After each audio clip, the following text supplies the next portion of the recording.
যে 100টা মেয়েকে জাহাঙ্গীরনগর বিশ্ববিদ্যালয়ে ধর্ষণ করা হয়, ওগুলো হয় আমার মেয়ে না আমার বোন।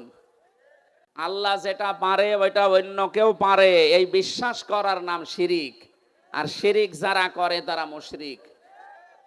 আপনি আমার সামনে নামাজ পড়ে, রোজা রেখে, হজ করে এসে, দান সাদগা করে, মসজিদের সভাপতি হয়ে জেনে হোক না জেনে হোক এই শিরিক করার মাধ্যমে জাহান্নামী হয়ে যাবেন না, এটা আমরা হতে দেব না। যাদের আকীদা এইটা ছিল না যে ক্ষমতার উৎস জনগণ, এটা যারা বিশ্বাস করতো না, যারা বিশ্বাস করতো ক্ষমতার উৎস আল্লাহ, তাদেরকে যারা নিষিদ্ধ করেছিল মাত্র 5 দিনের ব্যবধানে আল্লাহ নিজে তাদেরকে নিষিদ্ধ করে দিয়েছে। তাদের একটা অঙ্গকে নিষিদ্ধ করা হয়েছে। তাদের এই অঙ্গ নিষিদ্ধ হওয়ার পেছনে 100 কারণ আছে। তাদেরকে বৈধতা দেওয়ার জন্য আজ যারা লাফাচ্ছেন, বিভিন্ন দরদ মাখা কথা বলছেন, আপনি একটা কারণ দেখাতে পারবেন যে তাদেরকে বৈধতা দেওয়া যায় না?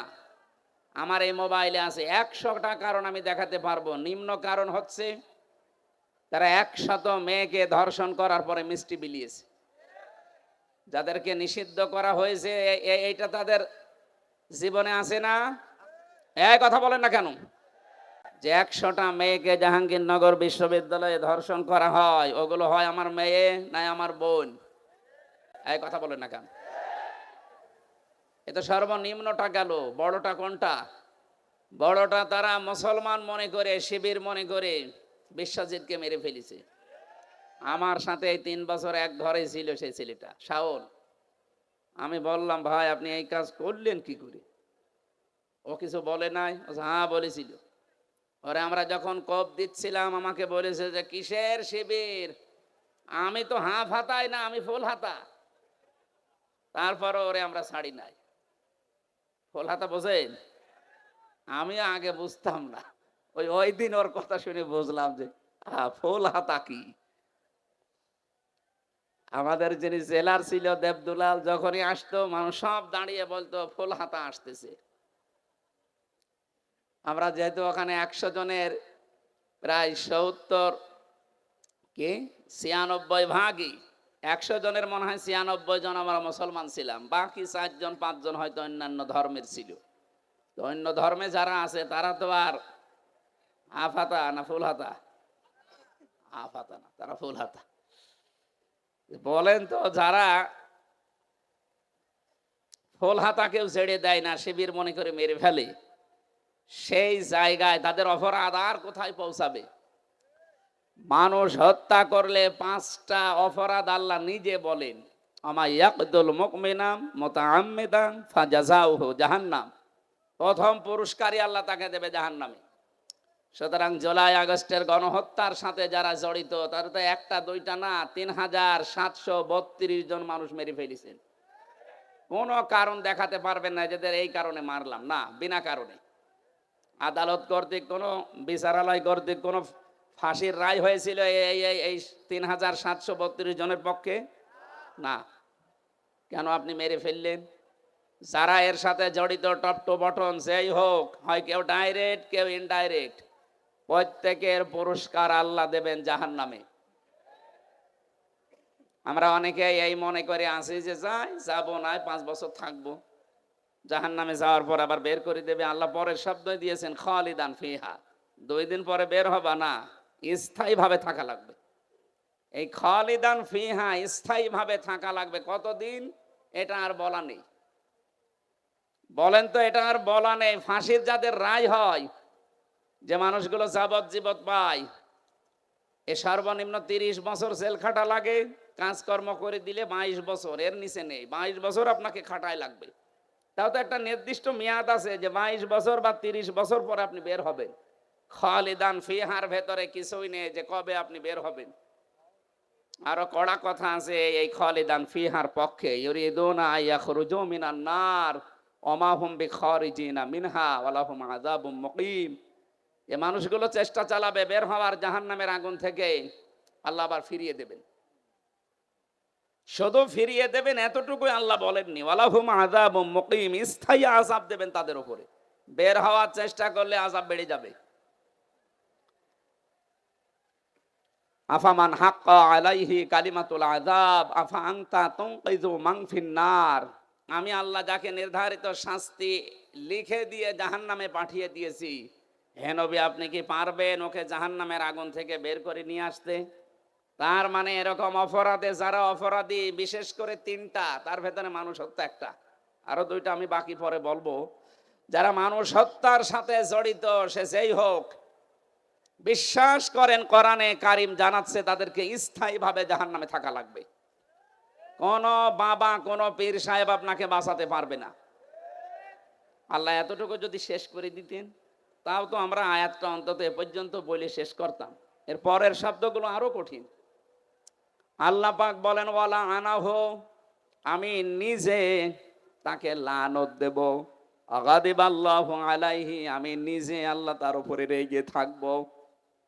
ওয়াদালাহু আযাবাম মুহিনা, আযাবান আযীমা, যন্ত্রণাদায়ক শাস্তি আমি আল্লাহ তার জন্য রেডি করে রাখলাম। জোরে বলেন নাউজুবিল্লাহ। আমার আফসোস হয় তাদের জন্য যারা ইচ্ছাই হোক অনিচ্ছাই হোক এ মানুষ হত্যার সাথে যারা জড়িত ছিলেন। পৃথিবীর বিষয়টা বলছি এই কারণে, এখন এদের যদি বিচার করা না হয়, আগামীতে যারা চেয়ারে বসবে এরা আরো বেপরোয়া হবে। এই জন্য 165টার উপরে মামলা হয়েছে, যারা পালিয়ে গেছে দুই বোন একসাথে, তাদের নামে আমরা চাই যে ট্রাইব্যুনাল গঠন হয়েছে খুব তাড়াতাড়ি ডক্টর মোহাম্মদ ইউনূসের মাধ্যমে খুব তাড়াতাড়ি বিচারটা শেষ করেন। আগামী যারা দেশে আসবে ক্ষমতার চেয়ারে, তারা চিন্তা ভাবনা করে চেয়ার চালাবে। আর এটা যদি না হয়, এই হত্যা আপনি কিয়ামতের আগে আর বন্ধ করতে পারবেন না। কারণ মানুষ মনে করবে যে এরকম হয়। এই জন্য আমরা চাই দেশকে শান্তি, স্বস্তি, নিরাপত্তা দেওয়ার জন্য এদের বিচার খুব তাড়াতাড়ি করা হোক। কথা বলেন না কেন? যারা মানুষ হত্যার সাথে জড়িত ছিল না, তাদেরই হত্যার বিচার করে আপনি বিদায় করে দিলেন। আর যারা সরাসরি বিচার করার জন্য একেবারে উপযুক্ত, আপনি নিজের জ্ঞান থেকে একেবারে বিবেক দিয়ে বলেন, যাদের বিচার করা হয়েছিল মানুষ হত্যার দায়ে, ধর্ষণের দায়ে, সাক্ষী ছিল না, সোনা সাক্ষী ছিল। জন্ম নিয়েছে 75-এ, সাক্ষী দিয়েছে 71-এ, এরকম ছিল না? কিন্তু এখন যাদের বিচারের জন্য আন্তর্জাতিক অপরাধ ট্রাইব্যুনাল সাজানো হয়েছে, একটারও সোনা সাক্ষী লাগবে না, সব দেখা সাক্ষী। এমন হাজারো প্রমাণ হাতে নিয়ে ঘুরতেছে বাংলাদেশের বহু মানুষ। শুধু ডাকবেন, পিপিলিকার মতো চলে যাবে।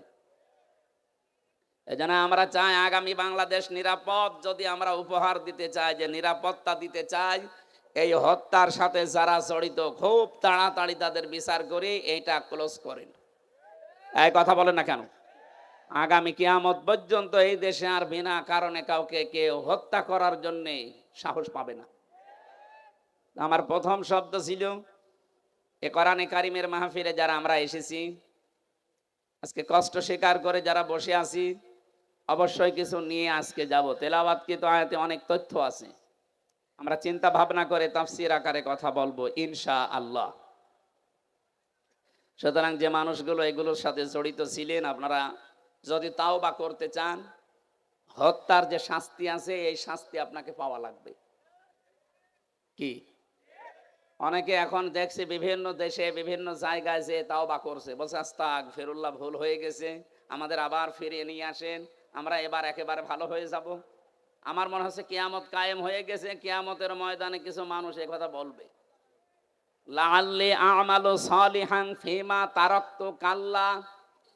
আল্লাহ পাক বলেন ওই সময় আমাকে বলবে, মাবুদ আমাদেরকে আরেকটু সময় দাও, এবার যদি দুনিয়ায় যেতে পারি একেবারে ভালো মানুষ হয়ে যাব। আল্লাহ বলেন কাল্লা, কখনো না। ইন্নাহা কাইলুন, এটা তো তোর কথার কথা। এরকম বহু কথা এই 15.5 বছরে বলেছিলি। এখন যারা বলছেন আমাদেরকে ফিরিয়ে নিয়ে আসেন, আমরা ভালো হয়ে যাব, এ কথা যে আপনারা বলবেন, এটা 1500 বছর আগে কোরআন জানিয়েছে। সুতরাং আপনার মুখের কথার কোনো বিশ্বাস নেই। আমরা চাই যে যে অপরাধের সাথে জড়িত তার শাস্তি হয়ে সে পবিত্র হোক। সুতরাং আস্তাগফিরুল্লাহ হবে না, অপরাধ যার কাছে ক্ষমা চাবেন তার কাছে। আর এর নিয়ম হচ্ছে, যার যে অপরাধ করে ক্ষতি করেছেন ওই ক্ষতিপূরণ তাকে দেবেন, তার কাছে একেবারে বিনম্র হয়ে মাপ চাবেন। সে যদি মন থেকে ক্ষমা করে দেয়, আপনি এদেশের বৈধ নাগরিক। নয়তো আপনাকে বৈধতা দেওয়ার বুদ্ধি আমাদের কাছে নেই। সাহাবী একজন এসেছে, মহিলা, ডাক দিয়ে বলে, হে রাসূল, আমি জেনা করেছি, আপনি আমাকে মুক্ত করেন। নবীজি বলেন, এ কথা কাউকে বলবা না, যাও। ও আবার সামনে এসে বলে, হে রাসূল, আমি জেনা করেছি। নবীজি বললেন, এ কথা কাউকে বলবা না, যাও। ও আবার সামনে এসে বলে, হে রাসূল, আমি জেনা করেছি, আপনি আমারে মুক্ত করেন, এ পাপ থেকে আমি মুক্তি পেতে চাই। কারণ আমি কোরআনের আয়াত জানি, ওয়াল্লাযীনা লা ইয়াদউনা মা'আল্লাহি ইলাহান আখারা, ইলা আখিরি আয়াত।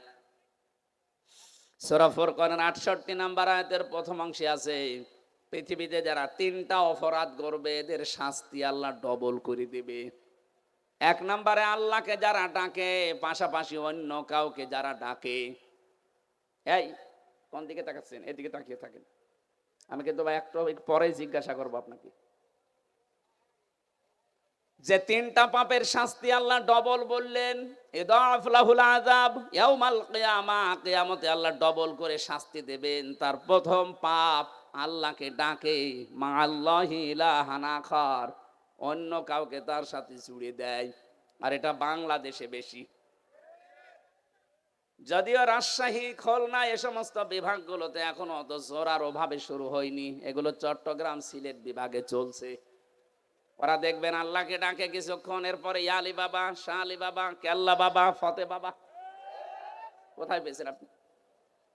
কিসের ফতে বাবা? রাসূলুল্লাহর নামেও জিকির করা জায়েজ নেই, নবীজির নামে শুধু দরুদ পড়া জায়েজ আছে, জিকির করা জায়েজ আছে কার নামে? আরো জোরে বলেন, ওয়ালিল্লাহিল আসমাউল হুসনা ফাদউহু বিহা ওয়াযারুল্লাযীনা ইউলহিদুনা ফি আসমাই। সূরা আরাফের 180 নম্বর আয়াতের প্রথম অংশে আছে, আমার অনেক নাম আছে সুন্দর সুন্দর, যে নামে পারো ডাকো, কিন্তু সাবধান, আমার নামকে ইলহাদ করবা না, পরিবর্ধন করে দিবা না, আমার নামকে উলট পালট করে ডাকবা না। এ ঘোষণা কার? এটা রেকর্ড হচ্ছে, সারা দেশে কালকে যাবে। আমি সবাইকে সামনে নিয়ে বলছি, আজকে থেকে আল্লাহর সাথে অন্য কাউকে আপনি আর ডাকবেন না, সে যেই হোক। এতে যত বড় সুন্নি হোক, আপনাকে যদি বুঝ দেয় যে না, এ বাবার মাধ্যমে ইসলাম পেয়েছি, এই জন্য টাকা লাগবে, কিসের বাবা?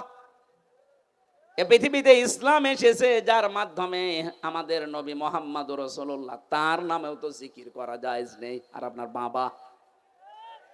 কোরআনে কারিমে আল্লাহ নিজে জানালেন, আল্লাহর সাথে অন্য কাউকে যদি কেউ ডাকে তার শাস্তি হবে কয়টা? আরো জোরে। সুতরাং আমার এই যে তাহেরি ভাইয়ের মতো যেন আল্লাহ আল্লাহ করার পরে কেল্লা বাবা, ফতে বাবা জীবনও ডাকবেন না, ভ্রান্ত ধারণায় আছে তারা। এখন যদি বলেন ওনারা আয়াত পড়েনি, আয়াত তো আমিও পড়েছি। উনি এইভাবে যদি বুঝতেন যে মা আল্লাহি ইলাহান আখারা, আল্লাহর সাথে অন্য কাউকে যারা ডাকবে তাদের শাস্তি হবে ডবল। যদি বানিয়ে বলি, যারা আলেম আছে বলেন তো। দ্বিতীয় নম্বর তো এতক্ষণ বললাম যে মানুষ হত্যা করলে তার শাস্তি ডবল হয়। 3 নম্বরে ওয়ালা ইয়াজনুন, জেনা করা যাবে না। জেনা আছে না নেই দেশে? এখন এই যে যারা ধরা পড়ছে, এগুলোর প্রকাশ্য ভিডিও, অডিও, জেনা সব প্রকাশ পেয়ে যাচ্ছে। আপনি চিন্তা করেন, 80 বছর 85 বছর বয়স, তার হাতের জেনা, মুখের জেনা, বাকিটা নাই নাই বললাম। কোথায় নেমেছে তার চরিত্র বলেন তো? জেনা থেকে বাঁচার জন্য একটা ঔষধ বলছি, যেহেতু সবার জীবনে যৌবন আছে, আসতে পারে এরকম, আল্লাহ পাক নিজেই 2টা ঔষধ দিয়েছেন, আজকে থেকে আপনি প্রয়োগ করবেন। সূরা নূর 30 নম্বর আয়াত, কুল্লিল মুমিনিনা ইয়াগুযু মিন আবসারিহিম ওয়া ইয়াহফাযু ফুরুজাহুম যালিকা আযকা লাহুম ইন্নাল্লাহা খাবীরুম বিমা ইয়াসনাউন। আমি যুবক মানুষ, আমি সহ যত মানুষ এখানে আছি, এই শাস্তি কিন্তু ডবল হবে যদি জেনা আপনার জীবনে থাকে। এক নম্বরে, হে নবী আপনি মুমিন না পুরুষদেরকে বলেন তারা যেন চক্ষুনি নিম্নগামী করে রাখে পরনারী থেকে। তাহলে আজকে থেকে ওষুধটা অ্যাপ্লাই করবেন। পরনারী দেখলেই চোখ নিম্নগামী হয়ে যাবে, সে যত সুন্দরী হোক আর কালো হোক। কথা বলেন না কেন? দুই নাম্বার, ওয়াহফাজু ফুরুজাহুম, তাদের লজ্জা স্থানকে তারা যেন হেফাজত করে। এই দুইটা কাজ যদি আপনি করতে পারেন, যালিকা আজকা লাহুম, এইটাই সবচাইতে পবিত্র পন্থা। আপনাকে বাকিটা আল্লাহ করবে। আমি সহ যারা আছি আজকে থেকে পরনারী, সে মোবাইলে দেখেন, কম্পিউটারে দেখেন, আর চোখের সামনে দেখেন, যেখানেই দেখবেন চোখ নিম্নগামী হবে না, আরো খুলে রাখবেন। বলেন। সুতরাং এই মুহূর্তে যাদের মোবাইলে এরকম কিছু আছে যেটা দেখলে আনন্দ লাগে, অন্য কেউ দেখলে লজ্জা লাগে, এই মুহূর্তে ডিলিট করা লাগবে।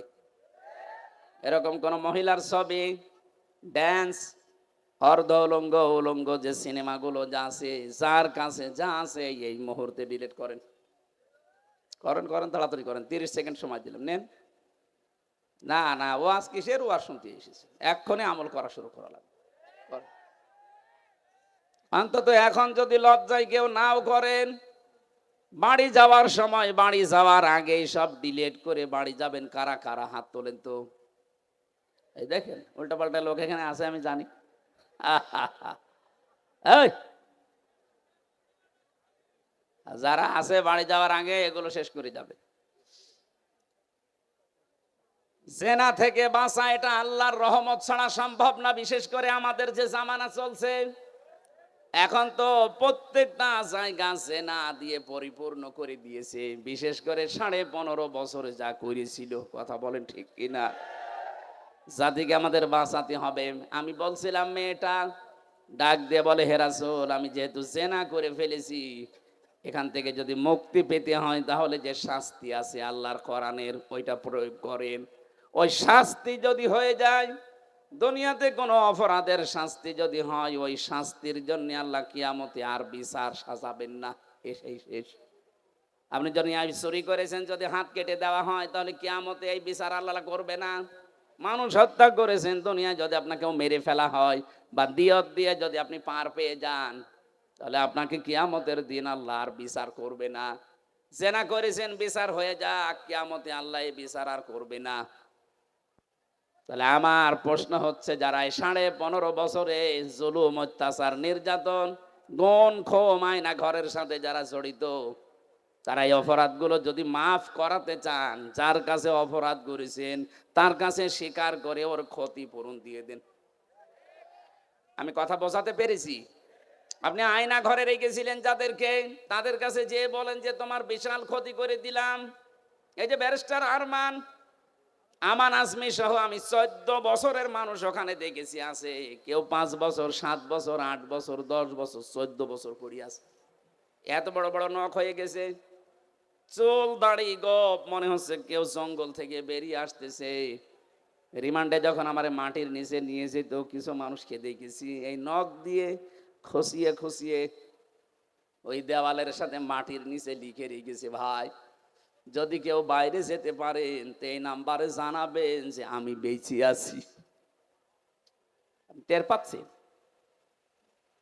একটা মানুষ 10 বছর, 14 বছর জানে না যে কোন বছর চলছে, জানে না এটা যে কি মাস তাও তার জানা নেই, কি বার তাও জানে না, কয়টা বাজে তা তো জানেই না। অথচ তার মাথার উপর দিয়ে গাড়ি ঘোড়া চলছে, মানুষ চলছে, হালকা আওয়াজ পাওয়া যেত। এই ছেলে, এখানে কি করেন? কি ইয়ার কি মারাস নাকি? দেন না মেয়ে, দেন। এখান থেকে যান, যান, এখন যান। আবার দাঁড়িয়ে আছে কোন কারণে? যান, এখানে যান, যান। এই, কথা বলা যাবে না।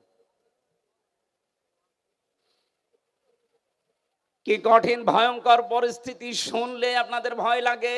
আর আমরা নিজে ফ্রেশ হয়েছিলাম মাত্র 10 দিন, আমি তাই পাগল হয়ে গেছি। আর একটা মানুষ 14 বছর আছে। আর আপনি এখন এই সমস্ত জিনিসের সাথে যারা জড়িত ছিল, ওরা যদি বলে আস্তাগফিরুল্লাহ, আপনি কি আল্লাহর কাছে দোষ করেছেন? আপনি দোষ করেছেন যার কাছে? এরকম বহু মানুষ এই 15 বছর আপনার কারণে ব্যবসা করতে পারে নাই। হ্যাঁ, কথা বলেন না কেন? এই 15টা বছর আপনি চাঁদাবাজি করেছেন, তার অর্থনীতি নষ্ট করে দিয়েছেন। বহু মানুষকে 15 বছর তার জায়গা মতো উঠতে দেননি। এটা বানিয়ে বললাম? বহু মানুষ ওপরের চেয়ারে ওঠার কথা ছিল, আপনি এই 15 বছরে তাকে উঠতে দেননি। আজ ডক্টর মোহাম্মদ ইউনূস চরিত্রবান মানুষ চাচ্ছে। চরিত্রবান মানুষ দেন, আমি বিভিন্ন জায়গায় বসাবো। আজ আমরা দিতে পারছি না, কারণ 15.5 বছরের চরিত্রবান মানুষ যেখানে উঠবে, ওই চেয়ার গুলোকে চরিত্রহীন মানুষ দিয়ে ভর্তি করে রেখেছিলেন। এ মানুষগুলোকে তো উঠতে দেননি, এরা জায়গা মতো যাবে কি করে? এদের যে বিশাল ক্ষতি করে দিলেন এই 15.5 বছরে। এখন কাবার গিলাফ ধরেও যদি বলেন আস্তাগফিরুল্লাহ, জীবনও মাফ হবে না। মাফ হওয়ার একটা পদ্ধতি আছে, যে মানুষগুলোর ক্ষতি করে দিলেন জীবনের, এদের এই জীবনের ক্ষতিপূরণ দেওয়া লাগবে। আমি আশা করছি আমার কথার ইঙ্গিতে আপনি বুঝেছেন যে কি ক্ষমা কি করে চাওয়া লাগে। অপরাধ করেছেন একজনের কাছে, আর মাফ চাচ্ছেন আপনি আর একজনের কাছে। এক ওসি পেয়েছিলাম জেলখানায়, আমারে বলছে, হুজুর দেখেন তো আমার তওবাটা কেমন করে হয়ে গেল। কি?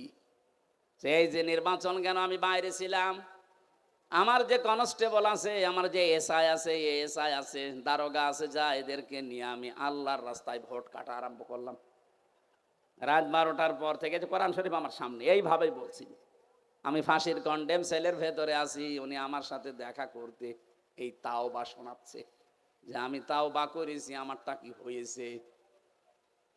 রাত 12:30টার পর থেকে আমরা আরম্ভ করলাম ফজরের আগ পর্যন্ত আল্লাহর নামে ভোট কাটতে কাটতে ফজরের আজান দিয়ে দিল। সব কমপ্লিট করে বাক্স জায়গা মতো পাঠিয়ে দিলাম। এবার গোসল করলাম, অজু করলাম, 2 রাকাত নফল নামাজ পড়ে বললাম আস্তাগফিরুল্লাহ। হুজুর আমার এই তাওবা হয়েছে না। আপনি তো আল্লাহর কাছে দোষ করেননি, আপনি দোষ করেছেন হামজার কাছে। এ মানুষটাকে এমপি বানাতে 3.5 লাখ থেকে 4 লাখ হামজার রায় লাগে। এই কথা বলছেন কেন? আর আপনি একা একা সব রায় দিয়ে দিলেন। আপনি যার জন্য দিয়েছিলেন সে তো পালিয়েছে, কিন্তু আপনার কি হবে? সবচাইতে ভয়ঙ্কর কথা হচ্ছে, আপনার এই 15.5 বছরের ভেতরে যারা ভোট দিতে পারে না এমন অনেক মানুষ মারা গেছে, তাদের কাছে আপনি মাপ চাবেন কি করে? ভয়ঙ্কর কথা। বেশি আছে যারা বাড়িতে বাড়িতে গিয়ে বললেন যে আপনার ভোট আমি দিয়েছিলাম, আপনি কিছু মনে করেন না, অন্তত এক একটা ভোট দিতে পারেননি, 10,000 করে টাকা দেবো, তাও তো সে মাফ করে দিতে পারে। কিন্তু যারা মরিয়ে গেল, কব্বরে আছে, তাদের কাছে আপনি মাপ চাবেন কি করে বলেন? এটা বিশাল ক্ষতি করে ফেললেন, এই ক্ষতিপূরণ আপনি কিভাবে তুলবেন বলেন তো? এরকম ক্ষতি দেশে অনেকের হয়নি।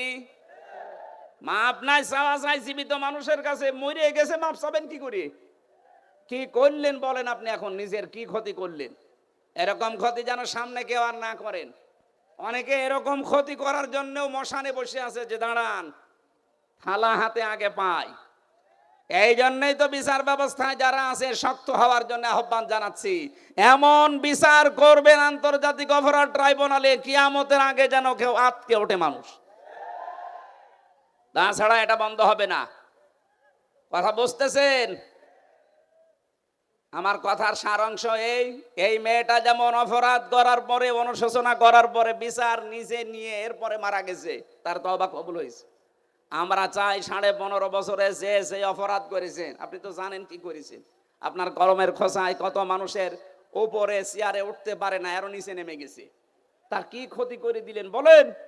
অথচ আপনি জানতেন যে এর সব যোগ্যতা আছে। বিশ্ববিদ্যালয়ে যারা ফার্স্ট ক্লাস ফার্স্ট হয় তাদেরকে শিক্ষক হিসাবে রেখে দেয়, শুধু আপনার কলমের কারণে হয়নি। এই যে বিশাল ক্ষতি সারা দেশে যারাই দায়িত্বে ছিল, 1628টা চেয়ারে, এগুলো সব জালেম। বিশেষ করে 1628টা চেয়ারে যারা ছিল, এগুলোর প্রত্যেকটা জালেম। আর কিয়ামতে এদের বিরুদ্ধে মামলা দেবে আল্লাহ নিজে। কারণ জালেমের বিরুদ্ধে মামলা হামজার না। আমিরে জামাত বলছে আমরা সত্যিকারের অপরাধীদের শাস্তি চাই, উনি সাধারণ ক্ষমা ঘোষণা করে করুক। আমরা যদি কিছু নাও বলি, জালেমদের বিরুদ্ধে মামলা সরাসরি দেবে কে? ইন্নামা সাবিলু আলাল্লাযিনা ইয়াজলিমুনা নাস, সূরা শূরা 42 নম্বর আয়াত। আল্লাহ বলেন আমি নিজে জালেমদের বিরুদ্ধে মামলা দেব। এই কথাটা কত ভয়ঙ্কর টের পাচ্ছেন?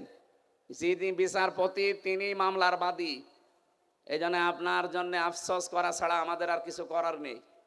আপনার জন্য ক্ষমা চাইলেও ক্ষমা হবে না, কারণ জালেমদেরকে আল্লাহ হেদায়েত দিচ্ছে না, দেবেও না। আল্লাহু লা ইয়াহদিল কওমাজ জালিমিন। ইয়াহদি এটা মোজারে, বর্তমান ভবিষ্যৎ, প্রেজেন্ট ফিউচার। এই জন্য জালেমদের জন্য আফসোস, সামনে যেন কেউ আবার জালেম না হয়ে যায়। কথা বলেন না কেন?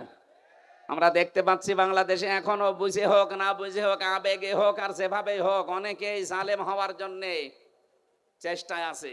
না, আপনি জালেম হবেন না, মাজলুম হন। মাজলুম হলে অসুবিধা নেই, কিন্তু জালেম হলে খবর আছে, আল্লাহর মামলার আসামি হয়ে যাবেন, জান্নাত হারাম আপনার জন্য। চিন্তা চেতনার পবিত্রতা দরকার আমাদের। আমি তাজ্জিবিন শব্দ থেকে এসেছিলাম। আজ যাদের সবচাইতে বড় পবিত্র তাদের বিশ্বাস আকীদার, তাদের উপরে আপনি এই শব্দটাকে পুরা উল্টিয়ে বলছেন আপনার আকীদা খারাপ। এটা একটা জুলুম তাদের উপরে। এই কথা বললেন না কেন? তাদের আকীদা যদি খারাপ হবে, যে মানুষগুলোকে আপনি বিদায় করলেন, এদের প্রত্যেকের কাছে এই অফার ছিল যে আপনি শুধু দলটা ছেড়ে দেন, তাহলে আপনার ফাঁসির রশি গলায় থাকবে না, ফুলের রশি আসবে। ওরা বলেছিল না, যে আকীদায় আছি ইয়াকুলুনা তাজ্জিবিনা সালামুন আলাইকুম উদখুলুল জান্নাহ, এটা আমরা দেখতে পাচ্ছি, সুতরাং না, জীবনেও পাল্টাবো না।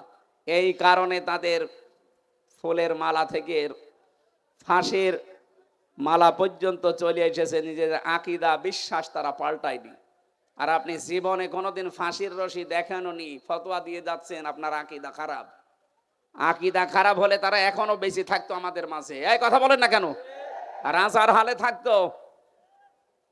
কোরআনের পাখি শহীদ আল্লামা দেলাওয়ার হোসাইন সাইদি রহমতুল্লাহ আলাইহি, এই ময়দানে তিনি 24 বছর এসেছিলেন একাধারে। আমি জেলের এই 3 বছরে মাত্র একদিন তার সাথে ছিলাম। তার কাছে বহু অফার এসেছিল। আমার এইভাবে ভালোভাবে চেনে না, ওনার মানে অনেক কিছুই তো দুর্বল হয়ে গেছে। আমি যখন কাছে গিয়ে বলতাম হুজুর আমারে চেনেন, আমি হামজা। ওই যে বাশার আলামিন হামজা, তার মানে ওনার ছেলে শামীম সাইদি, মাসুদ সাইদি ভাই, কয়েকজনের নাম বলতো, যে এখন বাইরে এরা কথা বলছে, বাশার ভাই, আলামিন ভাই, হামজা ভাই।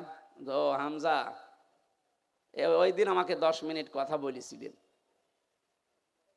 তিনি কয়েকটা কথা বলেছিলেন ওই দিন, আমার এখন মনে পড়ছে। ওনাকে অফার দেওয়া হয়েছিল, শুধু আপনি এই যে আকীদা খারাপ যাদের বলেন, এই দলটা শুধু ছেড়ে দেন, আপনি নিজে একটা দল করেন, নিজে একটা দল করে আপনি নিজেই সভাপতি হয়ে যান। বাংলাদেশে বহু দল এরকম আছে না, দুনিয়ার স্বার্থ পেয়ে নিজে দল খুলেছে, খালি নিজের সভাপতি আর ছেলে সেক্রেটারি, আর কেউ নেই। নাকি বানিয়ে বললাম? এদেশে বহু দল এরকম আছে, শুধু নিজের সভাপতি আর ছেলে সেক্রেটারি। বাংলাদেশের একটা লোক নেই। উনি যদি নিজেও এই দলটা খুলে সভাপতি হতেন, নিজের সভাপতি ছেলে সেক্রেটারি না, লক্ষ লক্ষ মানুষ পেতেন, সে বুঝে হোক আর না বুঝে হোক। এই কথা বলেন না কেন? কিন্তু আকীদা খারাপ, এই জিকির করে করে এদের ওপর আপনি জুলুম করছেন, আপনি থামবেন। আমি জানি আপনার পরিবর্তন হবে না, কারণ আপনার অন্তরে মোহর মারা। যারা নির্দোষ মানুষের উপরে কোনো দোষ চাপিয়ে দেয়, ভালোভাবে শুনবেন, যারা নির্দোষ মানুষের উপরে কোনো দোষ চাপিয়ে দেয়, সে যেন নিজে প্রকাশ্য পাপের বোঝা বহন করে ঘুরে বেড়ায়। সুতরাং বাংলাদেশে বহু আলেম ওলামা, বহু আল্লামা, এরকম বাংলা শিক্ষিত মানুষের প্রতি, এই যে সোহেল ভাই জীবনে মাদ্রাসায় পড়েছে, এরকম একটা বাংলা শিক্ষিত মানুষদের আকীদার উপরে আপনি আন্দাজে মিথ্যা তহমত দিয়ে দিলেন যে ওর আকীদা ভালো না। সূরা নিসা 112 নম্বর আয়াত অনুযায়ী আপনি পাপের বোঝা কিয়ামতে বহন করে নিয়ে বেড়াবেন।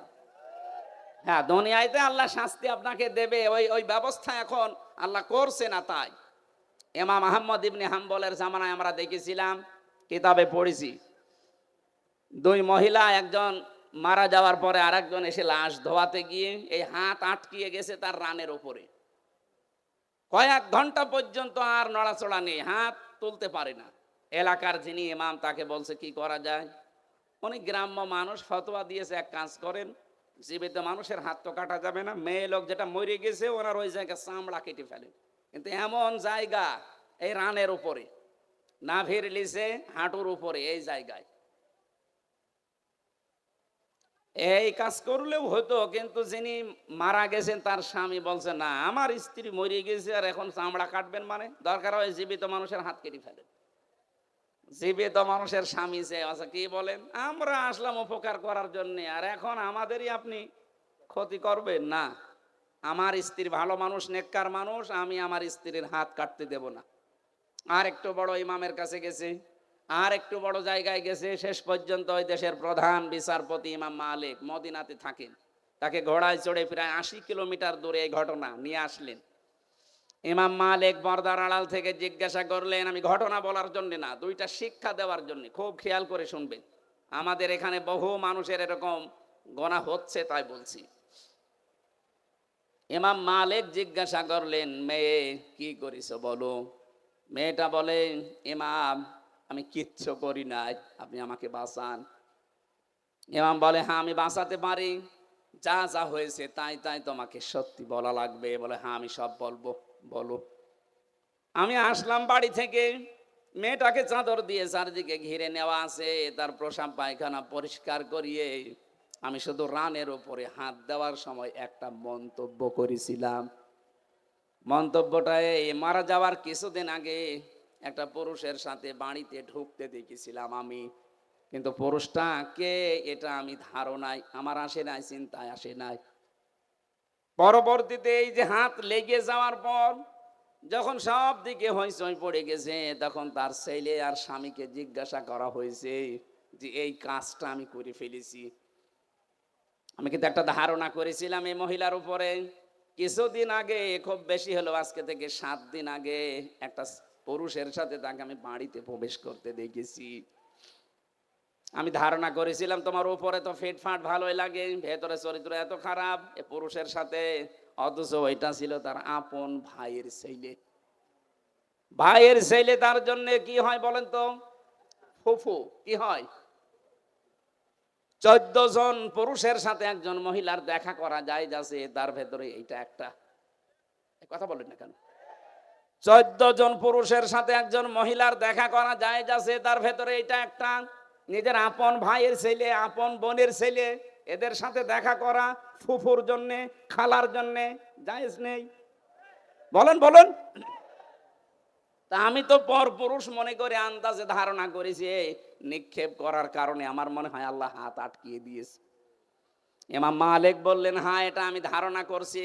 কোরআনে কারিম এরকম একটা কথা আল্লাহ জানিয়েছেন, অমাইয়াকে সেবে খতিআতান আও ইসমাং সুম্মা ইয়ারমি বিহি বারিআন ফাকাদ হিতামালা বুহতানা ওয়া ইসমাম মুবিনা। দুনিয়াতে এমন বহু মানুষ আছে নিজে পাপ করে, নিজে অন্যায় করে, আর অন্যায়টা যখন সংগঠিত হয়ে যায় তখন একটা নিরপরাধ ভালো নির্দোষ মানুষের ওপরে দোষটা চাপিয়ে নিজে ভালো সাজে, সে যেন প্রকাশ্য পাপের বোঝা বহন করে নিয়ে বেড়াচ্ছে। আমার তো এই আয়াত পড়ার পরে মনে হচ্ছে বাংলাদেশে বিশেষ করে 15.5 বছরে বহু মানুষ এই আয়াতের সাথে 100 ভাগ মিলে যাচ্ছে। নিজে অন্যায় করে, নিজে রাতের বেলা গাছ কাটে, নিজে রাতের বেলা গাড়িতে আগুন লাগায়, আর ভালো মানুষের ওপরে দোষটা চাপিয়ে তাকে ধরিয়ে দেয়। এ কথা বলে না কেন? ভালো মানুষ ঘুমিয়ে আসি ঘরে, চোখ খুলে দেখছি থানার হাজতে, কি গো তুই গাছ কেটেছিস? কখন? স্বপ্নে। এ কথা বলছে না। এটা হয়েছে না বানিয়ে বললাম? কখন কাটলাম? আমি তো ঘরে ঘুমিয়েছিলাম, ওই ঘুমের ভেতরে স্বপ্নে। এই জন্য মামলা ওরকম স্বপ্নের মামলা, গায়েবী মামলা। এক একজনের নামে 300, 500, 550 পর্যন্ত মামলা দেখেছি। সত্যি মামলা হলে 5টার বেশি তো দিতে পারেন না, 550 মামলা কিভাবে দিলেন ওই স্বপ্নে? কি করেছেন বলেন তো আপনি?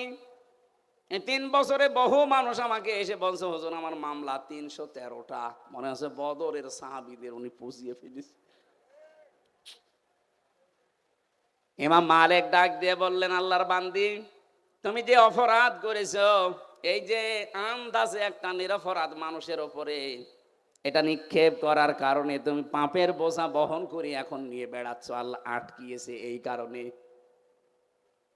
হ্যাঁ, তোমাকে মুক্তি দিতে পারি, 2টা শর্ত মানা লাগবে। কোরআনে কারীম জানাচ্ছে, ওয়াল্লাযীনা ইয়ারমুনাল মুহসানাতি সুম্মা লাম ইয়াতু বিআরবাআতি শুহাদা ফাজলিদুহুম সামানিনা জালদা সামানিনা জালদাতা ওয়ালা তাকবালু লাহুম শাহাদাতান আবাদা ওয়া উলাইকা হুমুল ফাসিকুন। সূরা নূরের 4 নম্বর আয়াতে আল্লাহ 2টা তথ্য দিয়েছেন। আল্লাযীনা ইয়ারমুনাল মুহসানাত, যারা নেককার সতী সাধবী নারীর উপরে জেনার তহমত লাগায়, অপবাদ দেয় ব্যভিচারের, সুম্মা লাম ইয়াতু বিআরবাআতি শুহাদা, 4 জন সাক্ষী জোগাড় করতে পারে না, আল্লাহ বলেন ফাজিলিদুহুম সামানিনা জালদা, তাদের প্রথম শাস্তি 80টা বেত মারা লাগবে। 2 নম্বরে ওয়ালা তাকবালু লাহুম শাহাদাতান আবাদা, কখনো তাদের সাক্ষী আর এই দুনিয়ায় গ্রহণ করা হবে না। তুমি যেহেতু অপরাধ করেই ফেলেছো বিনা কারণে, একটা নিরপরাধ নেককার মহিলার উপরে জেনার এই তহমত লাগিয়েছো ধারণার মাধ্যমে, সুতরাং তোমাকে 2টা, 1 নম্বরে 4 জন সাক্ষী জোগাড় করা লাগবে। কোথায় পাবে? সাক্ষী আছে? নেই। এটা যখন নেই তোমার 2য় নম্বর। প্রথম নম্বর, সাক্ষী যখন নেই তাহলে এই শাস্তি পাওয়া লাগবে। আর দুনিয়ায় যতদিন বেঁচে আছো কোনোদিন তোমার সাক্ষী গ্রহণ করা হবে না। বাংলাদেশে আয়াতটা যদি সংসদে কায়েম থাকতো, আল্লাহর কসম এদেশের বহু মিথ্যা মামলা এমনি মিটে যেত, কারণ সাক্ষী জোগাড় করতে পারতেন না। 2 নম্বরে, যারা সাক্ষী ঠিক পর্যন্ত দিতে পারবে না, এই মানুষগুলোর কোনোদিন তাদের পক্ষে আর সাক্ষী দেওয়া বৈধ নেই, জায়েজ নেই, তাদের সাক্ষী আর গ্রহণ করা হতো না। আমার মামলার যারা আয়ু ছিল বলেন তো, এই কয়েকদিন আগে আমার মামলা সব খারিজ হয়ে গেছে, আদালত কর্তৃক প্রমাণিত যে আমি নির্দোষ, আমার কোনো দোষ নেই। তাহলে বিনা কারণে মামলার আয়ু থেকে যারা পালিয়েছে 2 মন মিলে ওনাদের পর্যন্ত এই মামলা শুনলাম একেবারে পর্যন্ত টপ টু বটন। যারা জড়িত এ মিথ্যা মামলা দিয়ে আমাকে 3টা বছর নষ্ট করে দিলেন জীবন থেকে। কথা বলেন না কেন? শুধু আমাকেই তো শেষ করেননি, আমার পরিবারটা, আমার 2টা মেয়ে, স্ত্রী, মা, বাবা, আরো আমার হিতাকাঙ্ক্ষী যারা, এ মানুষগুলোকেও কষ্ট দিয়েছেন। এদেশে কোরআনের জন্য আমাকে যারাই ভালোবাসতো সবাই কষ্ট পেয়েছে 3 বছর। তাহলে এই কাজটা যারা করলেন, আপনি তো সাক্ষী একটা জোগাড় করতে পারেননি। যাদের নাম দিয়েছিলেন সাক্ষীতে, আগস্টের 5 তারিখের পরে তারা বলছে ওগুলো সাক্ষী না, আমরা দেব না, আমরা মানি না। টাকা পেয়েছিলাম, টাকা খেয়ে শোধ। সাক্ষী তারা তো দিল না, মামলা খারিজ হয়ে গেল। এমনকি ওই দিন আমি দেখেছি, আমি আদালতে নিজে দাঁড়িয়েছিলাম, জজ সাহেব এগুলো দেখার পরে বলছে, কি দেখে বিচার করবো, তো কোনো মাল নেই, যান সব খারিজ করে দিলাম। মনে মনে বলছিলাম যে স্যার, এই 3 বছর তো মামলা আপনার কাছে ছিল, তখন তো বলেননি মাল নেই, হঠাৎ করে এখন বলছেন যে মাল নেই। উনি এই কথাই আমাকে বলতো, হুজুর কিছু করার নেই, হাত বাঁধা ছিল। কথা বলছেন এখন, এতদিন পর্যন্ত হাত বাঁধা ছিল, এই জন্য কিছুই বলতে পারি না। এখন হাত খোলা আছে, যা আসবে এরকম কিছু পাইলে আমি খারিজ করে দেব। ওই দিন আমাদের একবারে 9 জনকে মামলা থেকে অব্যাহতি দিয়ে দিয়েছে। আমরা চাই এদেশে শুধু একটা হাত খোলা ছিল আর বাকি সব হাত বাঁধা ছিল। এখন যেহেতু সব হাত খোলা আছে, এই জন্য কিছুটা ন্যায় বিচার পাওয়া যাচ্ছে। আগামীতে যারা আসবে এদেশে সবার হাত যেন আবু সাঈদের মতো এভাবে খোলা থাকে। হাত খোলা থাকলে ন্যায় বিচার পাওয়া যাবে। এই যে যারা আমার মামলার আয়ু থেকে শুরু করে যারা জড়িত, এই মানুষগুলোর সাক্ষী আর কোনোদিন গ্রহণ করা হবে না। আর নিরপরাধ মানুষের প্রতি জঙ্গি মামলা দিয়েছিলেন, যেটা আমি জানিই না। আপনি যদি আমাকে বলতেন যে এই শিবির করে, জামাত করে, তাও তো একটা মেনে নেওয়া যেত, তাও তো আমি ওই সময় অ্যাক্টিভ ছিলাম না। আর আপনি আন্দাজে এমন মামলা দিলেন, জীবনের না আমি শুনিনি। যে যে অপরাধ করে না, ওই অপরাধে তাকে যদি কেউ অপরাধী মানায়, ওই অপরাধ যতদিন সে না করবে ততদিন তার মরণ হবে না। এই জন্য জঙ্গি নাটক যারা সাজিয়েছিলেন, আজ প্রায় সবগুলো তারা এই জঙ্গি মামলারই আসামি। বিশেষ করে কাউন্টার টেরোরিজমের ওই সময় যিনি প্রধান ছিলেন, ওর নাম মনিরুল। এই জঙ্গি শব্দটাকে পুঁজি করে দেশে বহু মানুষকে মাটির নিচে নিয়েছে, বহু মানুষকে জীবিত অবস্থায় চান কবজ করে ফেলেছে। এটা যারা সাজিয়েছিলেন আজ দেখেন তারা এই মামলার আসামি। কোরআনের কথা যে কত বাস্তব, যে অপরাধ যে করে নাই তার উপরে যদি বিনা কারণে ওই দোষ কেউ চাপিয়ে দেয়, ওই দোষে আল্লাহ তাকে আগে দোষী করায়। এগুলো যারা জড়িত তাদেরকে আল্লাহ এই অপরাধী এখন বানাচ্ছে। আপনারা শিক্ষা নেবেন, আন্দাজে বিনা কারণে নিরপরাধ মানুষকে যেন উল্টা পাল্টা দোষ দেবেন না। কথা বলেন না কেন? এরপরও যদি কারো শিক্ষা না হয়, আমার মনে হয় ওর কপালে হেদায়াত আর নেই। তুমি যেহেতু সাক্ষী জোগাড় করতে পারো নাই, তোমার শাস্তি এখন হবে কি?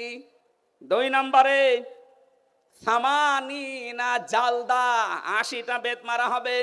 জাল্লাদকে নিয়ে আসো। 80টা বেত চলছে, 79টা হয়ে গেছে, হাত খোলে না। জাল্লাদ বলে, ইমাম কি করবো, আর একটা বাকি আছে। ইমাম সাহেব বললেন, দাঁড়ান, আমি কোরআনের আয়াতে 100% বিশ্বাস করি। আল্লাহ পাক কোরআনে কারিমে জানিয়েছে, ওয়া তাম্মাত কালিমাতু রাব্বিকা সিদকাও ওয়া আদলা লা মুবাদদিলা লিকালিমাতি। আমি আল্লাহ কোরআনে যত কথা দিয়েছি সব সত্য। সব কি? আরো জোরে বলেন। 2 নম্বরে ইনসাফপূর্ণ। 3 নম্বরে কোনদিন আমার কোরআনের কথা কিয়ামত পর্যন্ত কোনো পরিবর্তন হবে না, রদ বদল হবে না। 80টা তো দিয়েছি সামানিনা জালদা, জীবনও তো হবে না। 79টা হয়েছে, আর একটা বাকি আছে। ঠিক আছে, মারো। আর একটা যখন মারা হয়েছে, সঙ্গে সঙ্গে হাত খুলে গেছে। আমি কি বোঝাতে চাইলাম বলেন তো? আন্দাজে একজনের উপরে বিনা কারণে দোষ চাপিয়ে দেবেন, আর মনে করছেন আমার তো কিছুই হচ্ছে না। আপনি প্রকাশ্য পাপের বোঝা কিয়ামতে বহন করে নিয়ে বেড়াবেন। টের পাচ্ছেন কি বললাম? এরপরেও যদি আপনার বিবেকের এই দরজা না খোলে, তো কি কি দিয়ে আঘাত করলে খুলবে বলেন? আমরা সাবধান হব এখান থেকে। যেহেতু নসিহতমূলক কথা বলছি, এটা তো রাজনৈতিক মঞ্চ না। যারা ভুল করেছিলেন তাদের আমি পথ বললাম যে এইভাবে তাওবা করে ফিরে আসেন। আল্লাহ এরপরও যদি কাউকে পথ না দেখায়, এ দোষ কার? আল্লাহর দোষ। বারানি কারিম জানিয়েছে, ইয়া আইয়ুহাল্লাযীনা আমানু ইজতানিবু কাসীরাম মিনাজ যন্নি ইন্না বা'দাজ যন্নি ইসমুন ওয়া লা তাজাসসু ওয়া লা ইয়াগতাব বা'দুকুম বা'দা আইয়ুহিব্বু আহাদুকুম আইয়াকুলা লাহমা আখিহি মাইতান ফাকারিহতুমু ইলা আখিরি আয়া। হে পৃথিবীর মানুষেরা, যারা ঈমানের দাবি করো তাদেরকে বলছি, আন্দাজে ধারণা করা থেকে বিরত থাকবা। আর এইটা করে করে আমাদের জীবনটাই 15.5 বছরে বিষিয়ে তুলেছিল। আন্দাজে ধারণা করত। এ ধারণা করা যে গোনার কাজ। তোমরা একে অন্যের পেছনে লেগে থাকবা না, এর কথা ওর কাছে লাগাবা না। এই যে দোষ চর্চা করা, মানুষের পেছনে লেগে থাকা, ফেসবুকে দেখতে পাচ্ছি এটা নিয়ে যুদ্ধ চলছে। এটা বন্ধ হওয়া দরকার। আপনি এমন এমন মানুষের পেছনে আন্দাজে দোষ চর্চা করেন, লেগে থাকেন, জানেন ওই লোকটার ভেতরের অবস্থা জানেন। আন্দাজে একটা মিথ্যা যে ছড়িয়ে দিলেন, আপনার কারণে ওর সম্মান নষ্ট হয়। কথা বলেন না কেন? এটা ফেসবুকে আজ দেখতে পাওয়া যাচ্ছে না? আন্দাজে একজন মানুষের পেছনে এমন লাগা লাগে, মনে হয় ও সব জানে, অথচ ওর পেটে বোম মারবে, ও কিছু বলতে পারবে না। আশা করছে এই গোনা থেকে আপনি মুক্ত হবেন এক্ষুনি। সঠিক না জেনে আন্দাজে কোনো কথা বলবেন না। আমি এর আগে কিছু বলে ফেলেছিলাম, আমি তওবা করে নিয়েছি। না, আমি মিথ্যা বলিনি, আমি ভুল তথ্য মিস্টেক হওয়ার কারণে বলে ফেলেছিলাম। তাও আমার নিজের কথা না, আমাকে বলা হয়েছিল, আমি যাচাই না করে বলেছিলাম। এই জন্য যাচাই না করে বললে যে ক্ষতি হয়ে যায়, এটা আমি টের পেয়েছি। এই যে ফারুকের কথাটা বলেছিলাম, এটা আমার কথা না। বগুড়াতে ওই দিন স্টেজে ওঠার আগে কওমি মাদ্রাসা এক মহাতামিম, উনি আমাকে মোটরসাইকেলে নিয়ে যাচ্ছিলেন স্টেজে দিনের বেলায়। ওই সময় আমাকে ওঠার আগে বললেন যে কিছুক্ষণ আগে ফারুকি কট খেয়েছে আর আসিফ মাহমুদ স্যার ওই জায়গায় ইন হয়েছে। ওনার কথাটা আমি আসলে যাচাই করার সময় পাইনি, ওখানে আর 1.5-2 মিনিট পরে আমি স্টেজে, এই জন্য বলে ফেলেছিলাম, এটা ঠিক হয়নি। এরকম আরো যে তথ্যগুলো বিভ্রাটের কারণে, যে যাচাই বাছাই না করে যেগুলো বলেছি, ওগুলো আমি জাতির কাছে স্বীকার করছি, ক্ষমা চাচ্ছি। বাকি যেগুলো কোরআন হাদিস থেকে তথ্য দিয়েছি, একটা তথ্য আমার জানা মতে অন্তত ভুল হয়নি। জেনারেল কিছু কথা হয়তো গড়মিল হতে পারে, মিথ্যা না, মিস্টেক হতে পারে। মিথ্যা আমি বলিনি কোনো তথ্য। কোরআনে কারিম তো প্রশ্নই আসে না, হাদিসেরও প্রশ্ন আসে না। জেনারেল যে কথা, বাংলা কথা কিছু বলা হয়, এর ভেতরে হয়তো যাদের কাছে শুনেছি এই মানুষগুলো ওই রকম গ্রহণযোগ্যতা সম্পন্ন মানুষ না। এই জন্য আমি জাতির কাছে এটা রেকর্ড হচ্ছে, ভুল করলে স্বীকার করা এটা দোষের কিছু না। এই কথা বলেন না কেন? এটা আমি কোরআনের পাখির কাছে শেষ শব্দ শুনেছিলাম যে ভুল কিছু করলে স্বীকার করবা, এর দ্বারা সম্মান আরো বাড়বে। কিন্তু আমাদের চরিত্র, বাংলাদেশের মানুষের ভুল করলে স্বীকার করা তো দূরের কথা, আরো বৃদ্ধি বাড়ে। এই কথা বলেন না কেন? এখনো পর্যন্ত যারা এই 5 আগস্টের সাথে জড়িত, এত বড় গণহত্যার সাথে, এখনো অনেকে স্বীকার করতে রাজি না। স্বীকার করেন, আপনি অনুশোচনা করেন, অনুতপ্ত হয়ে বলেন যে না, ভুল হয়ে গেছে, শাস্তি যা আছে দেন। তাহলে শাস্তি যা আছে, 165টা মামলা হয়েছে, আমার 2 মামলায় যদি 3 বছর হয়, 165টা মামলা তোমার তো মিথ্যা ছিল, আর আপনার জেনুইন মামলা। কথা বলেন না কেন? ডক্টর ইউনূস কয়েকদিন আগে ঘোষণা দেয়নি যে শুধু 5 আগস্টের বিচার না, 2006 থেকে 28 অক্টোবর থেকে শুরু করে 24-এর 5 আগস্ট পর্যন্ত যা হয়েছে সব বিচার আমরা করব। আর আমরা মামলা আমরা দেখতে পাচ্ছি এইভাবেই মামলা হয়েছে। সুতরাং 165টা মামলার যদি 1.5 বছর করেও শাস্তি হয়, কতদিন হতে পারে আপনি বলেন? আমার মনে হয় আপনি কব্বরে চলে যাবেন, এরপরে আবার জীবিত হবেন, এরপরে আবার কব্বরে যাবেন। আমি মকিম গাজীকে পেয়েছিলাম জেলখানায়, বললাম ভাই কয় বছর আপনার জেল? বলছে 160 বছর। 160 বছর ওর জেল, ওর হায়াত আছে অতদিন, ও কব্বরে চলে যাবে না? আবার জীবিত হবে, আবার জেলে যাবে, তারপরও শোধ হবে কিনা আল্লাহ জানে। তা আপনি যা করেছেন যদি সত্যি অনুশোচনা আসে আপনার ভেতরে, আমি যেমন ভুল করেছিলাম আমি স্বীকার করলাম, আপনি ভুল করেছেন বলেন যে হ্যাঁ, এই যে 3000, 2000 কে 3732 জন মানুষ হত্যার সাথে আমি জড়িত, আমার নির্দেশেই 6 সাল থেকে আরম্ভ হয়েছে, বলেন না কেন, অসুবিধা কি? কারণ আপনি তো বলেছিলেন লগে বইটা নিয়ে আসো। এরা তো আর এমনি যেতে চায়নি, আপনি বলেছিলেন, এরা নিয়ে গেছে, আপনি হুকুমের আসামি। এই কথা বলছেন না কেন? এটাকে আমি মিথ্যা বলছি না সত্য? এটা একেবারে পানির মতো স্বচ্ছ দেখা যাচ্ছে।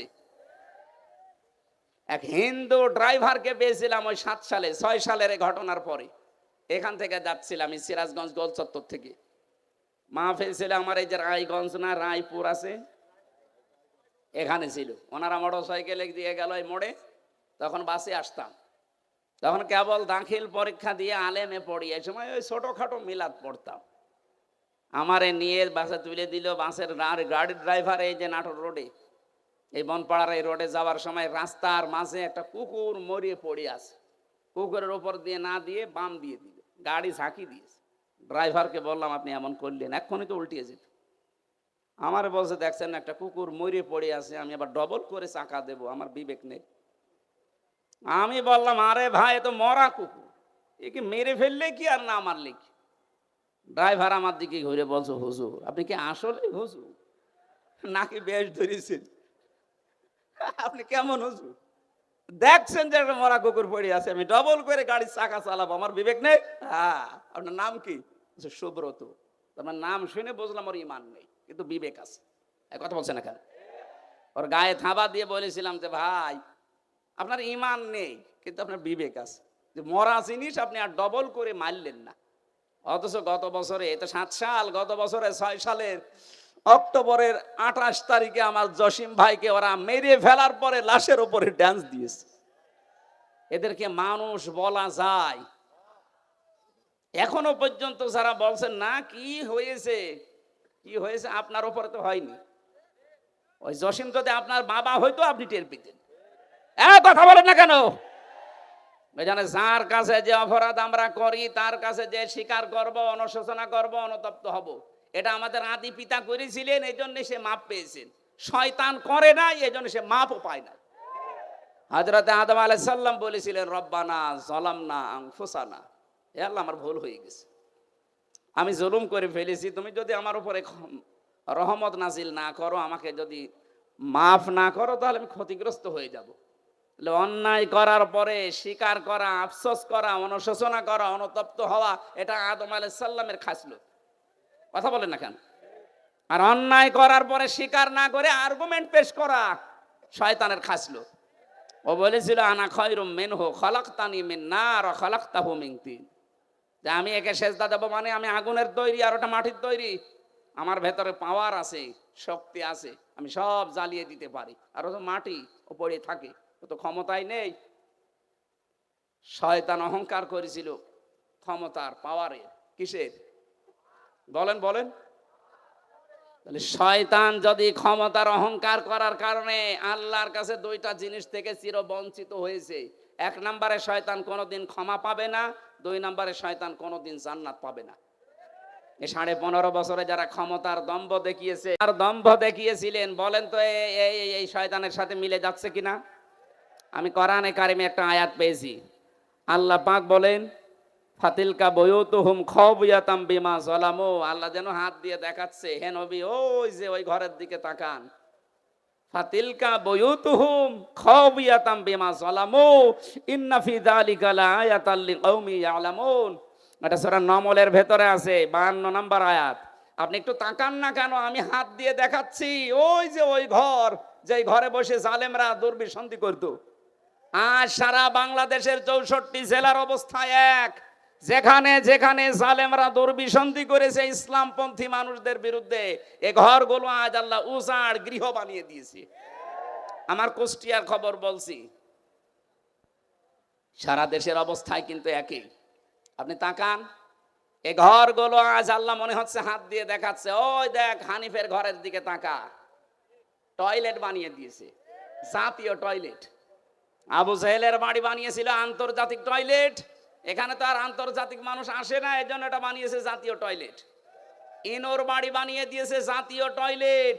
শুধু ওর বাড়ি না, ওর চেহারা পর্যন্ত মানুষ এখন পচা ডিম মারছে। এই কথা বলেন না কেন? এর চাইতে আল্লাহ কি দেখাবে আর বলেন তো? এটা তো কুষ্টিয়ার খবর বললাম, বাকি জেলাতে এর চাইতেও খারাপ অবস্থা, বিশেষ করে ঢাকা। এত জাঁকজমকপূর্ণ ছিল, কালকেই দেখলাম পেপারে, এত জাঁকজমকপূর্ণ ছিল যে জায়গাটা শুধু যেতে পারলে অনেকে চুমা খেত, সেই জায়গাটা এখন উজাড় গৃহ হয়ে গেছে। এই 3 মাসের ভেতরে সেই জায়গা মনে হচ্ছে শয়তান বাস করে। আপনি যেতে দেন এভাবে, আর কিছুদিন ওই জায়গাটাও আমার মনে হয় আবু জেহেলের বাড়ির মতো আন্তর্জাতিক টয়লেট হয়ে যেতে পারে। কাবা শরীফ যখন তাওয়াফ করছিলাম 16 সালে, হঠাৎ আমি উপরে আসলাম, দেখে আমার পেটে ব্যথা করছে। এক পুলিশকে ডাক দিয়ে বললাম, ভাই আমি তো এতক্ষণ ভালোই ছিলাম, আমার নিজের ভাষা না, ওর ভাষা দিয়ে, যে এখন আমার পেটে ব্যথা করছে, কারণ কি? পুলিশ আমারে বলছে, ইয়া হাজি ওল হজ্জা তাই না বিলাদুকা। ও হাজি, দেশ কোথায়? যেহেতু মেন বাংলাদেশ, বাংলাদেশ থেকে এসেছি। আমার বলছে, আপনি জানেন না এটা কোন জায়গা? না তো। তা আবু জাহেলের বাড়ি, আপনি এখনো পায়খানা না করে দাঁড়িয়ে আছেন, তাড়াতাড়ি করেন। আল্লাহ সত্যি ওর কথা মতো যে কাজ করে দেখে আমার পেটের ব্যথা ভালো হয়ে গেছে। আমার তো মনে হচ্ছে এরকমই কিছু সামনে হতে যাচ্ছে, নাই তো আল্লাহ ফা তিলকা দিত না। তিলকার আগে ফা আছে, যারা আরবি গ্রামার বোঝে ওদের জিজ্ঞাসা করেন। বালাগাত মান থেকে ফা শব্দটা 13টা অর্থে ব্যবহার হয়। সত্যি যে সমস্ত ঘরে বসে দুর্বিসন্ধি হয়েছে জুলুম করার জন্য, ওই ঘরগুলো আল্লাহ বাস্তবে এভাবে দেখিয়েছেন। ফা তিলকা বুয়ুতুহুম, বাইতুনের বহুবচন বুয়ুত, তার মানে এদেশে বহু ঘরে এরকম জুলুমের কথাবার্তা বলা হয়েছে, দুর্বিসন্ধি করা হয়েছে। এই আয়াতগুলো আমার মনে হয় সামনে আমাদেরকে আল্লাহ একেবারে খাপের খাপ, মন্তাজের বাপ দেখাবে। এই কথা বলছে না কেন? আপনাকে রাগ হয়ে গেল? এই জন্য ধারণা থেকে বেঁচে থাকবেন, উল্টাপাল্টা ধারণা করবেন না কারো উপরে। যাদের উপরে আন্দাজে এরকম তহমত দিচ্ছেন যে আকীদা খারাপ, আকীদা খারাপ, ওদের আকীদা পবিত্র কত আপনি টের পাচ্ছেন না। আমি নিজে কাছে থেকে দেখেছি এই মানুষের আকীদা, বিশ্বাস, এদের যে আল্লাহর উপরে তাওয়াক্কুল, এই মানুষগুলোর যে ইখলাস, কাছে না থাকলে দূর থেকে খালি ফতোয়াই দিয়ে যাবেন। 5 দিন থাকেন তার কাছে, তার ইবাদতের মাত্রা কি আপনি এখনো টের পাননি। আন্দাজে সারা পৃথিবীর মানুষের মহব্বত আল্লাহ তার অন্তরের ভেতরে, তার মহব্বত সারা পৃথিবীর সৃষ্টি জগতের ভেতরে এমনি ঢুকিয়ে দেয়, কাজ করা লাগে। এক কথা বলছে না কেন? তার মতো চেহারার মানুষ নেই দেশে। কই তাদের উপরে তো মানুষের ভালোবাসা মহব্বত তৈরি হয় না? তৈরি হয় কেন? ইন্নাল্লাযীনা আমানু ওয়া আমিলুস সালিহাতি সায়াজআলু লাহুমুর রহমানু ওয়ুদ্দা। যারা ঈমান আনে, ঈমানের দাবি অনুযায়ী যারা ভালো ভালো কাজের আঞ্জাম দেয়। এখানে সালেহ শব্দটা আছে। সালেহ মানে কি বলেন তো? আমরা অনেকেই মনে করি সালেহ মানে নেককার, ভালো না। শুধু এতটুকু না, আধুনিক ব্যাখ্যা হচ্ছে সালেহ মানে যোগ্য। সালেহ মানে কি? এই বাংলাদেশের সত্যিকার অর্থে যারা ঈমান এনেছে, ঈমানের দাবি অনুযায়ী তারা এমন সালেহ, এমন যোগ্যতা সম্পন্ন মানুষ তৈরি করতে চাচ্ছে যারা এই দেশটা চালাতে পারে। আমি নাম নিলাম না, আপনি একটু খোঁজ করে দেখেন। সালেহ শব্দের ব্যাখ্যাটা তারা বাস্তবে আজ দেখাচ্ছে। আজ আমাদের চিকিৎসা বিভাগে লোক নেই, তারা লোক তৈরি করছে। বিচার ব্যবস্থায় লোক নেই, তারা লোক তৈরি করছে। প্রশাসনে লোক নেই, তারা লোক তৈরি করছে।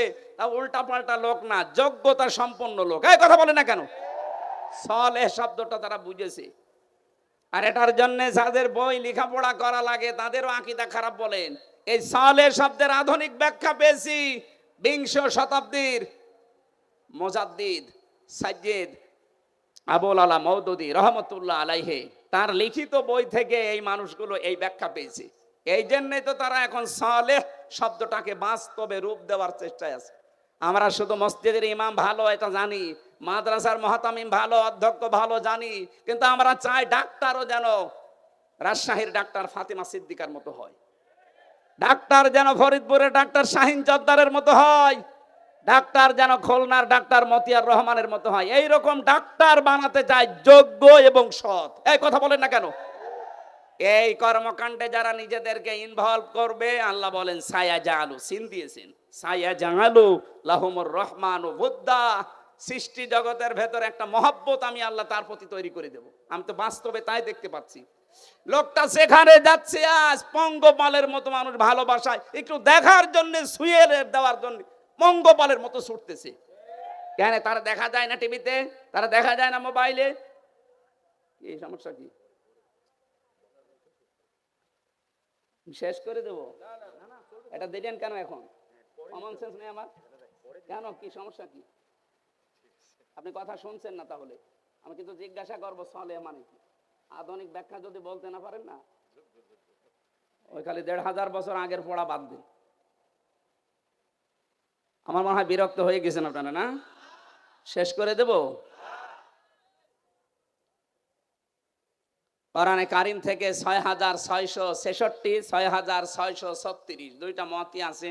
একটা মত আমরা মানি, 6666 মানেন। এর ভেতরে একটা মাত্র আয়াত পড়েছি, 4টা কথা আল্লাহ দিয়েছেন আয়াতের ভেতরে। এক একটা শব্দের ভেতরে লক্ষ লক্ষ কথা। ফি জিলালিল কোরআনে, আমি জেলখানায় বসে বসে দেখেছিলাম। ওখানে জিলালিল কোরআনটা আর তাফহিমুল কোরআনটা পাওয়া যায়, অন্যান্যটা নেই। কারণ যারা যায় তারা তো এই ধরনের মানুষ যায়, এরা সেভাবে হোক ঢোকায়। আমি জিলালিল কোরআন থেকে আজকের তাফসির করছি না। আপনারা উঠে চলে যাচ্ছেন মানে? 2-1 যান, যুবক মানুষ যাবেন না, তাহলে কিন্তু সমস্যা আছে। হ্যাঁ, যুবক মানুষ যাবেন না, কারণ এখানে মেয়েদের, অনেক মেয়ের বাপ আসে জামাই খুঁজতে। এখন আপনি যদি 1-1.5 ঘন্টা 2 ঘন্টা পরে চলে যান, ও বলবেন না, এর কাছে মেয়ে বিয়ে দিলে মেয়ে জাহান্নামে যাবে। এই জন্যে আপনি নিজের পায়ে নিজে কোড়াল মারবেন না, অন্তত কিছুক্ষণ বসেন, কষ্ট হলেও। 1-1.5 ঘন্টা আপনি যদি বসে থাকতে না পারেন, আপনার বিয়ে করলে আপনার বউ মনে হয় টেকবে না। শেষে এই সিরাজগঞ্জের বদনাম হবে নাকি? আমি আর নিচে নামলাম না, তেলাওয়াত করছি, জবান খুলে সবাই পড়বেন। আউযু বিল্লাহি মিনাশ শাইতানির রাজিম। বিসমিল্লাহির রহমানির রহিম। ইয়া আইয়ুহাল্লাযীনা আমানু রুকউ ইলা আখিরি আয়া। এ পর্যন্ত থাক আজকে। এই ইরকাউ রুকু শব্দের যত ব্যাখ্যা আছে আমি টপ টু বটন চেষ্টা করব বলার। বাকি অসজুদু, ওয়াবুদু, অফআলুল খয়রা, এই চারটা।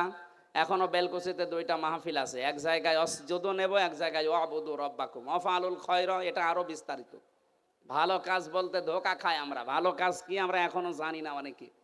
আমরা চেষ্টা করব বলার। প্রথমটা শুরু করছি। আল্লাহ ডাক দিয়েছেন এখানে কোনো বেঈমানকে না, ইমানদারকে।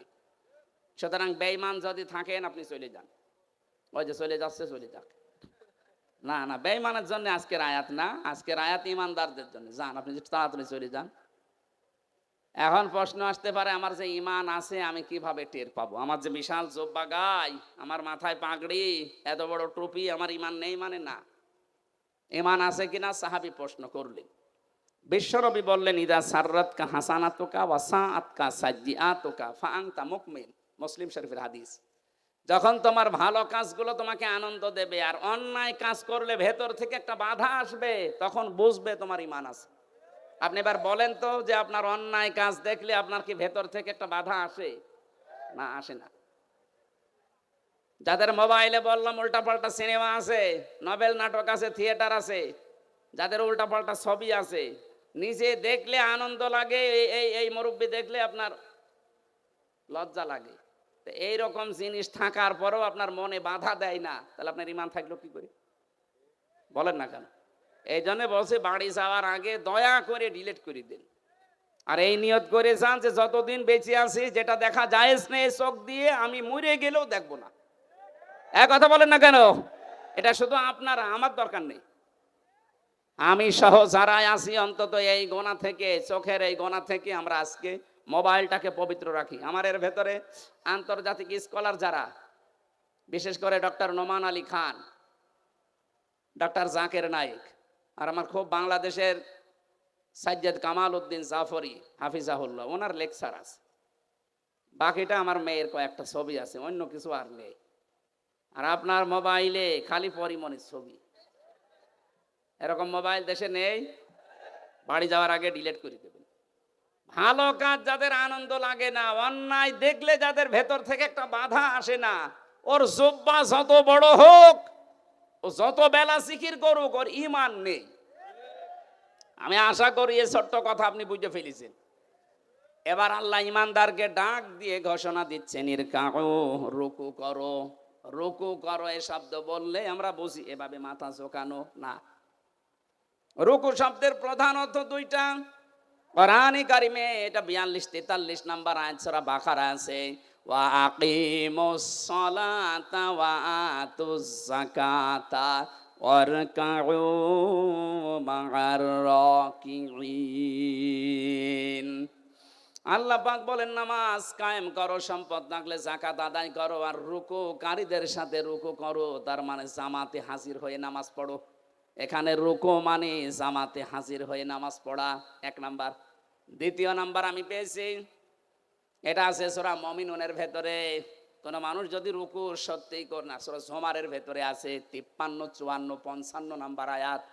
কোন মানুষ যদি সত্যিই রুকু করতে চায়, অবশ্যই সে মানুষের উচিত এই যে রুকু করলেন নামাজের জন্যে, রুকু করার জন্য দাঁড়িয়ে গেলেন যে কাতারবদ্ধ হয়ে, ওয়ারকাউ মা'আর রাকিঈন, রুকুকারীদের সাথে রুকু করো, জামাতবদ্ধ হয়ে এই কাজটা করো।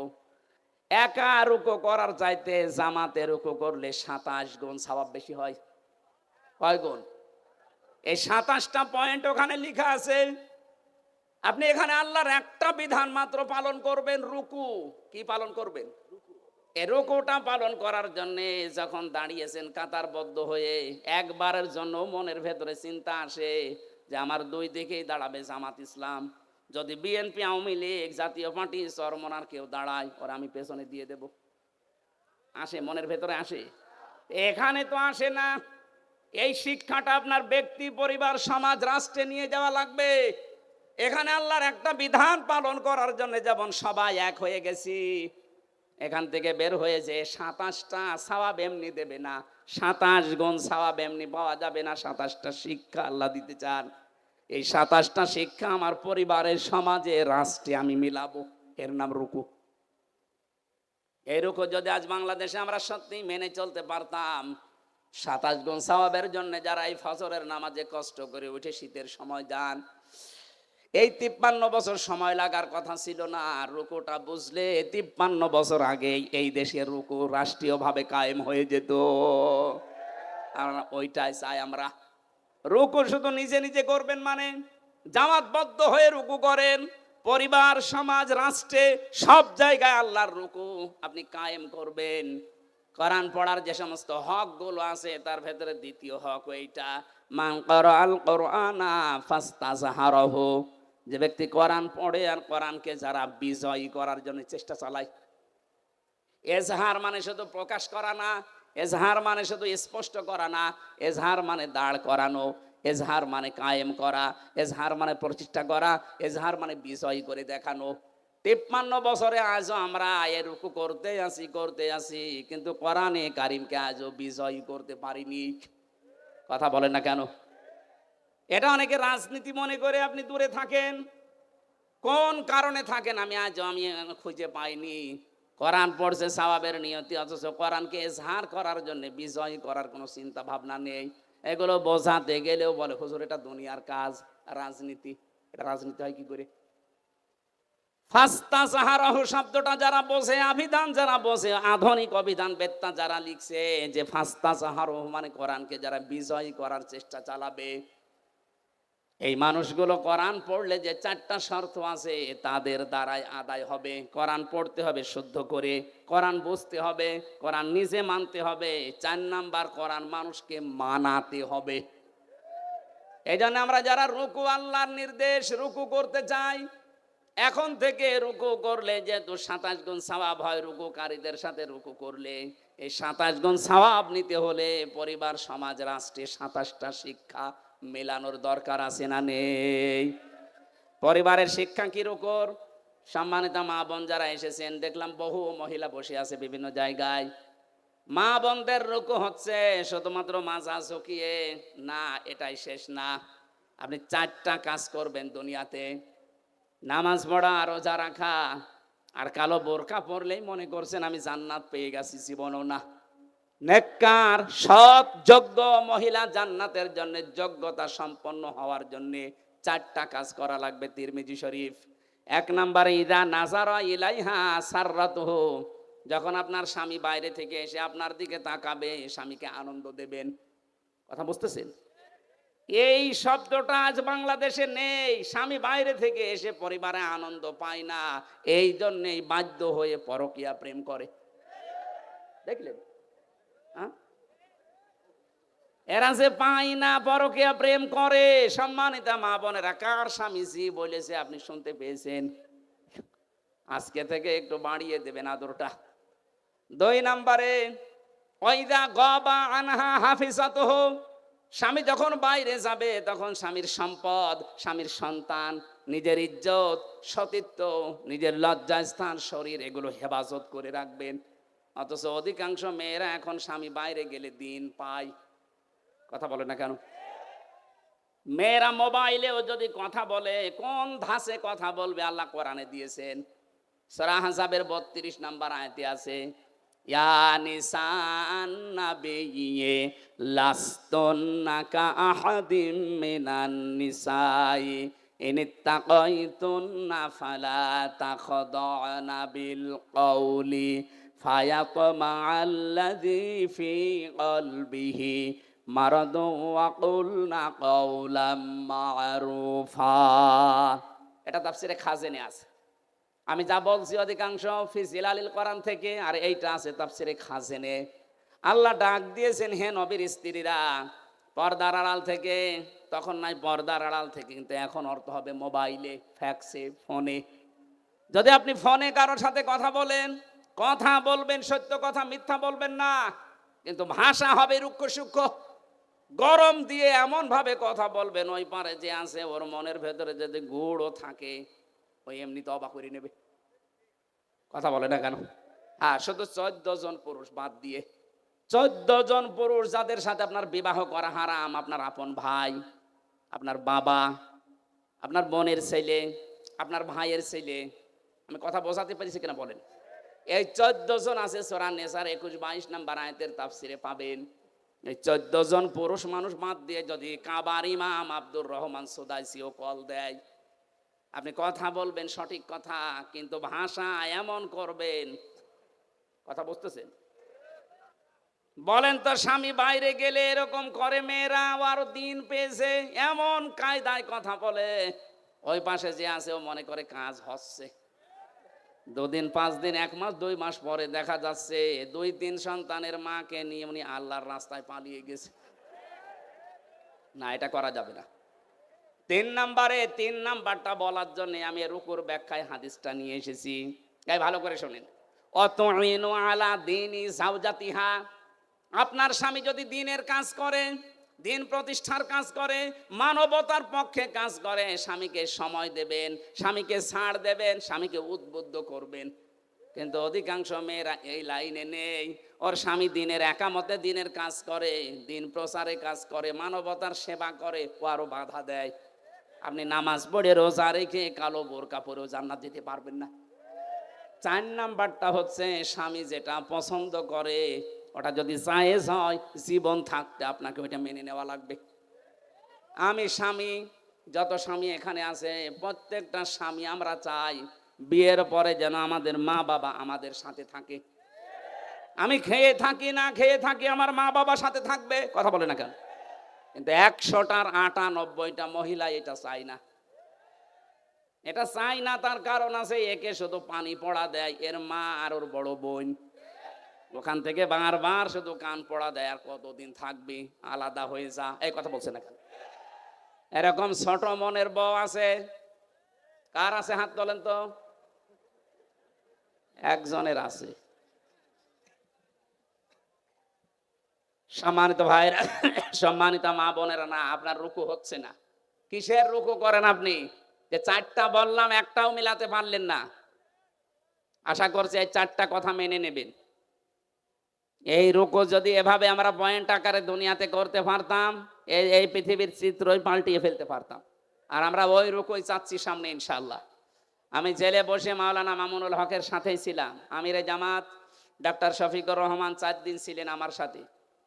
সেক্রেটারি জেনারেল অধ্যাপক মিয়া গোলাম পরোয়ার প্রায় 1.5 বছর ছিলেন আমার পাশে। এই সমস্ত মানুষ থেকে, বিশেষ করে জীবন্ত শহীদ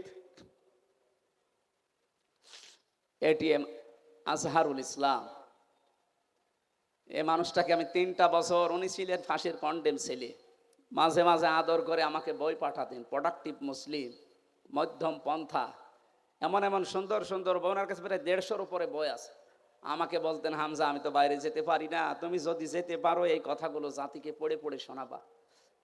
আমি আয়াত থেকে মধ্যম পন্থা, প্রোডাক্টিভ মুসলিমের উপরে, বিশেষ করে মুক্তিপণ, এই আয়াতের উপরে আমি সাবজেক্ট বানিয়েছি। সামনে সময় আসবে ইনশাল্লাহ আমরা বলবো, এই যে ওয়াসজুদু ওয়াবুদু ওয়াফআলুল খায়রা, প্রত্যেকটা শব্দ চিন্তা ভাবনা, প্রতিটি শব্দের ভেতরে লক্ষ লক্ষ কথা আছে।